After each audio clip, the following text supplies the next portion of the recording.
1000, 2000, 3000 ആളുകളുടെ എണ്ണം കൂടി വരുന്നു. അപ്പോൾ അത് ഈ ക്ഷേത്രത്തെ പിടിക്കണം എന്നുള്ള, കാനന ക്ഷേത്രം പിടിക്കണം എന്ന്. കാരണം അതിനു മുമ്പ് അവിടെ ആരും ആൾ കയറാതെ കിടന്നപ്പോൾ ഒന്നും ചെയ്യണ്ടായിരുന്നു. പക്ഷേ ആളുകൾ വന്നു തുടങ്ങിയപ്പോൾ അത് പിടിക്കണം എന്നൊരു തോന്നൽ വന്നു. അങ്ങനെ കത്തിച്ചു. ഞാൻ പറയാൻ വന്ന കഥ അതല്ല. ആ കത്തിച്ചതിൻ്റെ പേരിൽ ഒരു കേശവ മേനോനെ വെച്ചിട്ടൊരു സമിതി ഉണ്ടാക്കി. DIG മദ്രാസ് സർവീസിൽ DIG ആയിരുന്ന കേശവ മേനോനെ വെച്ചിട്ടൊരു സമിതി ഉണ്ടാക്കി. ആ സമിതി ഒരു റിപ്പോർട്ട് കൊണ്ടുവന്നു.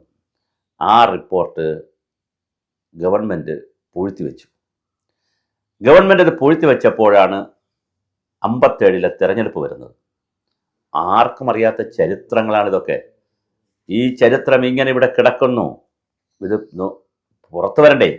57-ല് എല്ലാവരും ധരിച്ചിരിക്കുന്നത് കമ്മ്യൂണിസ്റ്റ് പാർട്ടി അധികാരത്തിൽ വന്നത് തൊഴിലാളികളുടെയും മറ്റൊരുപാട്